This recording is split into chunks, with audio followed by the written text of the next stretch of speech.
Are you horrified by the thought that artists actually draw in old books? Is that crazy to you? Well, today I want to talk about why it's not crazy and why you should do it too.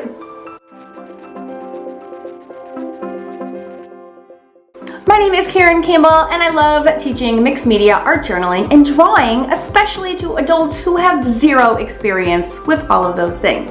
Today we're going to be talking about making art journals out of altered books. It is one of my most favorite things to do, and in this video I'm going to talk about what the heck that even means, where you can find books that you can alter to create an art journal in, how to create art journals from old books, and why you should do it. Let's go.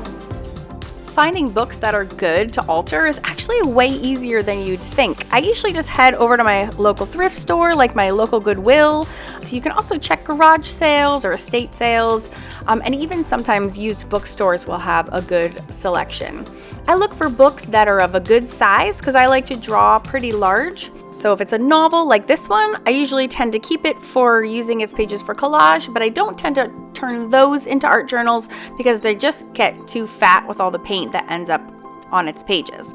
I look for pages that are matte. That's very, very important because paint does not stick to glossy pages. And I also look for books that are bound with thread and not glue. Books that I personally like to use for art journaling are music books, children's books, and vintage books. Music books because they make excellent backgrounds, having the notes as a collaged background already set in play for you, ready to go, is beautiful. Secondly, children's books, they tend to be larger in size and I like to work large, so they work really well for me. And thirdly, vintage books because they've already had a whole life and they've seen their day and I don't feel bad about destroying them or bringing new life to old pages. The first thing I do when I get a book that I'm going to alter is I usually have to go through and take out any extra pages. If my book is too fat and it won't close, knowing how gooped up all the pages are going to be, I will take out pages before I even begin. That's why it's really important to start with a book that is thread bound and not glue bound. Because if it's glue bound and you start taking out one page, many will fall out as well. And otherwise, if it's threaded, you can very carefully with an X-Acto knife extract page by page and not disrupt the other pages in your book.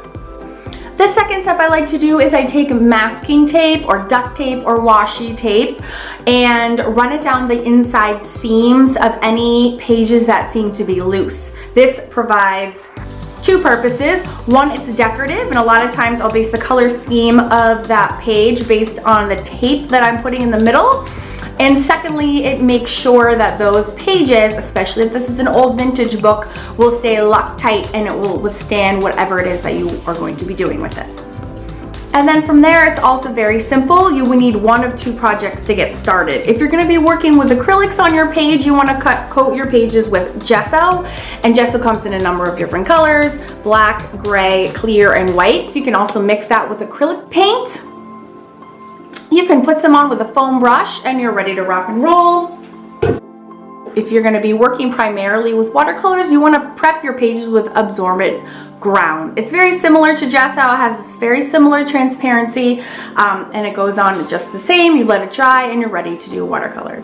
If you want a really quick and easy way to start your pages and start laying down backgrounds, which will inspire you to come up with amazing foregrounds, I recommend starting with some Delusions sprays or similar products.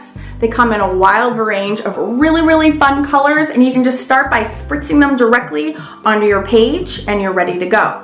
The downside of these suckers is that they're super water soluble and they will keep on activating if you keep adding wet components. So if you want to interrupt the activation process, you can simply swipe your page with a Mod Podge or go over it with acrylics or keep layering until it knocks it off, stops activating, and then you can keep layering on top. So this particular journal entry was the first one in my new alter book, and you just saw me start it there with the tape down the middle, and I did apply gesso all over the pages, and then I sprayed it with those Delusion ink sprays just like I was talking about. And then you can really go to town. As you can see, I painted with a gesso in the face, and then I had a layer of acrylics there, and now I am drawing with a China marker and I'm slapping some gelatos on that. Using gelatos over acrylics is one of my favorite ways to do shading on mixed media faces. Instead of doing paint, I usually do gelatos. You can just rub it in with your finger. You have so much control, and it's a lot of fun. And then I just sponge a Mod Podge over the entire page, and it like glues down the tape and all the layers. It stops the ink sprays from activating any further.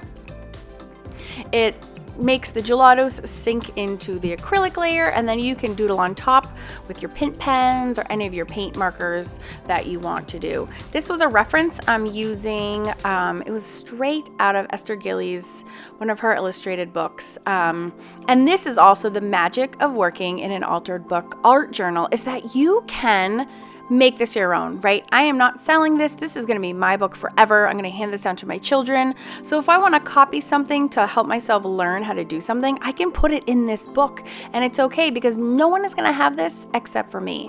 I'm showing you my process, but this is my book, and no one's going to be in the possession of it other than me. So it becomes very personal, and it's a place that I can make mistakes and practice and learn, and it's just for me. So there's real magic to these altered book art journals that I just do not find the same sense of relationship I have with these as I do with my just like regular old Strathmore plain store-bought books. These are also much cheaper, and I have much more fun making my designs with them. You can collage, you can paint. These can withstand any rigor that a regular journal can withstand. The quote I'm using on this particular page is, "She wasn't looking for a knight, she was looking for a sword." Every time I look back at this, I will think of the power and the inspiration I had to create this art and to be moved to create something just for me every time I open this. So I hope you guys go to your local thrift store, find an awesome big book that you can make all your own. And if you want to learn more tips and tricks and techniques about mixed media art journaling and drawing, I hope you'll consider subscribing.